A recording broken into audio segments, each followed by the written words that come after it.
Halo teman-teman pecinta catur, kembali lagi Tarigan Catur Channel.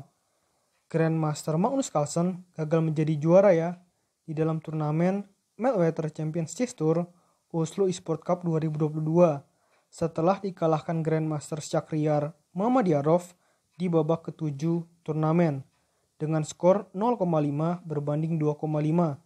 Yang menjadi juara di dalam turnamen ini adalah Grandmaster Jan Krzysztof Duda yang berhasil mengalahkan Grandmaster Erik Hansen di babak ke-7 turnamen.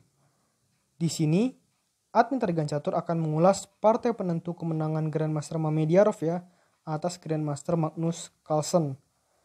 Grandmaster Shakhriyar Mamedyarov yang menggunakan catur bow putih memulai permainan dengan pion D4 dan dibalas Grandmaster Magnus Carlsen dengan kuda F6. Membentuk pembukaan pertahanan Hindia, pion C4 dan pion G6, mempersiapkan pertahanan Vincenzo Gajah oleh hitam. Kuda C3 masuk ke dalam pembukaan pertahanan Hindia Raja dan gajah G7. Pion G3 dan pion C5 mengajak pertukaran pion oleh hitam yang langsung diterima oleh putih. Putih tampaknya tidak masalah kalau pionnya tumpuk. Dan tentu saja menteri hitam akan bergerak ke petak A5 untuk mendapatkan pion putih di petak C5. Gajah G2, Vincenzo Gajah oleh putih, menteri pukul pion di petak C5, dan gajah D2. Rokade pendek oleh hitam dan benteng C1 menempatkan benteng putih di satu lajur yang sama dengan menteri hitam untuk mengancam menteri hitam secara tidak langsung. Pion D6 dan pion B3 melindungi pion putih yang ada di petak C4. Kuda C6 dan kuda F3 lalu menteri H5 yang merupakan langkah blunder dari Grandmaster Magnus Carlsen. Langkah ini membuat Grandmaster Shakhriyar Mamedyarov unggul secara posisi yaitu plus 1,7 ya, cukup besar di permainan yang baru saja memasuki babak tengah. Pion H3 dan pion H6 lalu pion ancam menteri. Menteri pindah ke petak C5 dan gajah ancam menteri hitam lagi. Menteri A5 dan menteri D2. Pion H5 dan pion ancam kuda di petak G5. Kuda D7 dan kuda D5. Di sini tentu saja menteri hitam dan menteri putih saling berhadapan. Bagaimana respon hitam di sini? Hitam ternyata tidak menteri pukul menteri, tapi hitam lebih memilih langkah menteri mundur ke petak D8. Kuda D4 maju terus ya, buah-buah dari putih, dan kuda ke petak C5. Kuda pukul kuda di petak C6 dengan tempo ancam menteri dan pion pukul kuda di petak C6 dengan tempo ancam kuda. Kuda mundur ke B4 mengancam pion hitam 2 kali. Jelas pion hitam tersebut sudah tidak bisa lagi diselamatkan sekalipun menteri hitam bergerak ke C7. Gajah pukul pion di petak C6 ancam benteng hitam dan benteng B8. Gajah mundur ke G2 dan pion ancam kuda. Kuda pindah ke D5, ancam menteri hitam lagi dan menteri A7. Di sini cukup berbahaya ya, karena menteri hitam tentu saja berhadapan langsung dengan gajah putih walaupun masih ditutup dengan kuda.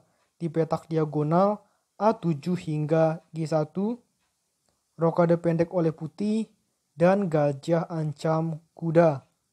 Benteng D1 semakin memperkuat posisi kuda putih di petak D5 atau di petak pusat.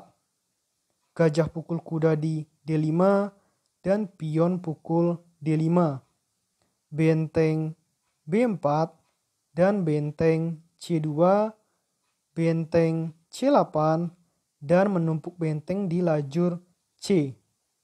Gajah E5 dan benteng C4 mengajak adu benteng. menteri pindah ke B6, dan benteng pukul benteng di petak B4, lalu pion pukul benteng di petak B4, dan benteng C4 mengancam pion hitam 2 kali. Gajah ancam menteri sekaligus untuk melindungi pion hitam di petak B4 dan menteri C2.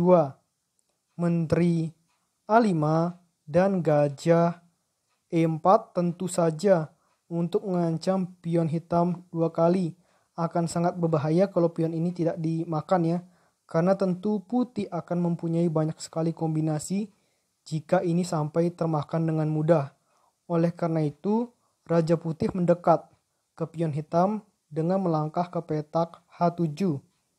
Gajah F3, Raja G8.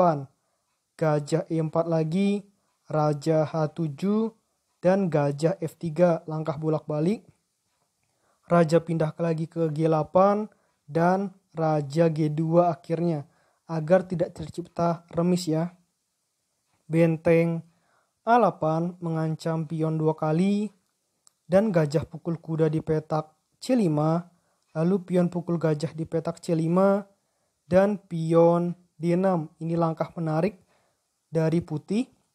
Gajah mengancam benteng hitam, sedangkan pion putih ini juga berbahaya dan hitam lebih memilih merespon dengan pion pukul pion di petak D6 ya, karena melihat ada potensi bahaya jika pion tersebut dibiarkan. Maka gajah pukul benteng di petak A8, menteri pukul gajah skak, dan raja pindah ke G1. Pion ancam benteng, ini adalah langkah blunder dari Grandmaster Magnus Carlsen yang membuat secara posisi Grandmaster Shakhriyar Mamedyarov unggul plus 6,7. Untuk skala permainan Grandmaster jelas keunggulan posisi 6,7 ini sudah sulit untuk dibendung ya, dan hampir pasti 100 atau bahkan 99% lah ya, Grandmaster Shakhriyar Mamedyarov memenangkan permainan ini. Benteng pukul pion di petak C5 dan pion D4, menteri D3 dan menteri pukul pion di petak A2. Benteng skak di petak C8, raja pindah ke H7, dan setelah putih melangkahkan menteri ke petak F3 tepat di posisi seperti ini, Grandmaster Magnus Carlsen menyerah. Karena apapun langkah yang dilakukan oleh hitam ke depannya tidak akan bisa menyelamatkannya dari kekalahan. Misalkan di sini hitam melakukan langkah menteri ke petak A7 untuk melindungi pion, maka jelas putih akan melakukan langkah menteri ke petak F6. Sekalipun hitam melakukan langkah pion ke petak D3 untuk memberikan ancaman gajah hitam terhadap menteri putih, tetap di sini hitam tidak akan selamat karena putih bisa merespon dengan benteng ke petak H8 skakmat.